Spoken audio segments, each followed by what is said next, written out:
வணக்கம். ஒவ்வொரு பெற்றோருமே தன்னோட குழந்தைய எல்லா ஆபத்திலிருந்தும் பாதுகாக்கணும்னு தான் நினைப்பாங்க.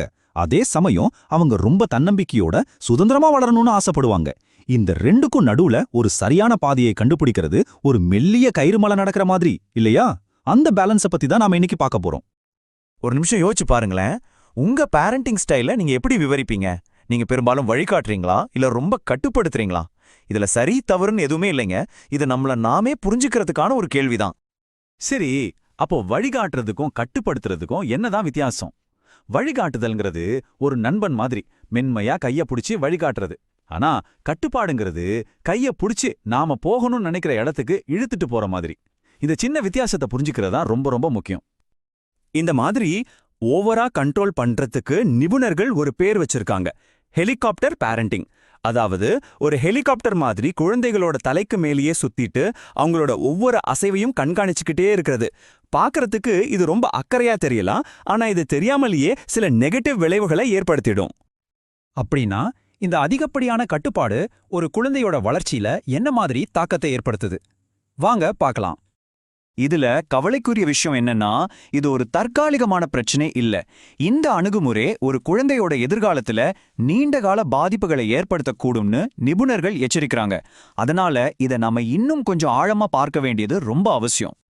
முதல்ல மன ஆரோக்கியத்துல என்ன பாதிப்பு வருதுன்னு பாப்போம். ஒரு குழந்தையால சுதந்திரமா ஒரு சின்ன முடிவு கூட எடுக்க முடியலன்னா என்னாகும்? நான் எதை செஞ்சாலும் தப்பாயிடுமோன்னு ஒரு விதமான பதட்டம், மனச்சோர்வு இயல்பாவே வந்துடும். அவங்களோட தன்னம்பிக்கை மெதுவா குறைய ஆரம்பிக்கும். இது அவங்க மேல ஒரு நிரந்தரமான மன அழுத்தத்தை உருவாக்கிடும். அடுத்ததா இது குழந்தைங்களோட சிந்திக்கும் திறனை எப்படி பாதிக்குதுன்னு பாப்போம். யோசிச்சு பாருங்க, நாம சைக்கிள் ஓட்ட கத்துக்கும் போது ஒரு தடவை கூட கீழே விழாம கத்துக்க முடியுமா? அது மாதிரி தான் முடிவெடுக்கிறதும். எல்லா முடிவையும் பெற்றோரே எடுத்தா குழந்தைங்க எப்படி தவறுகள்ல இருந்து பாடம் கத்துப்பாங்க? தோல்வியை எப்படி தைரியமா எதிர்கொள்வாங்க? அந்த மனோத்திடம் அவங்களுக்கு வளர வாய்ப்பே இல்லாம போயிடுது. கடைசியா இது அவங்களோட சோஷியல் லைஃபையும் பாதிக்குது.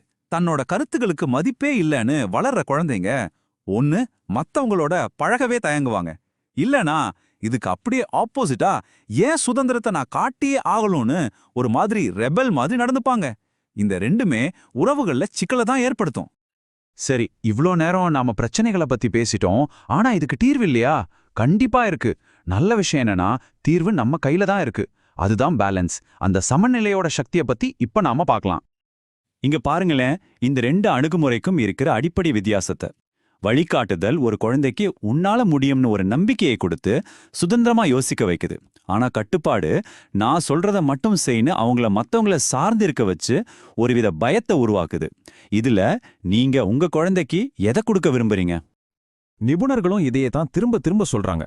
ஒரு குழந்தைக்கு நம்மளோட வழிகாட்டுதல் நிச்சயமா தேவை. ஆனா அதே அளவுக்கு முக்கியம் அவங்க சுதந்திரமா யோசிச்சு செயல்படுறதுக்கான சுதந்திரம். இந்த ரெண்டுக்கும் நடுவுல நாம கண்டுபிடிக்கிற அந்த சமநிலை தான் ஒரு ஆரோக்கியமான வளர்ச்சிக்கு அஸ்திவாரம்.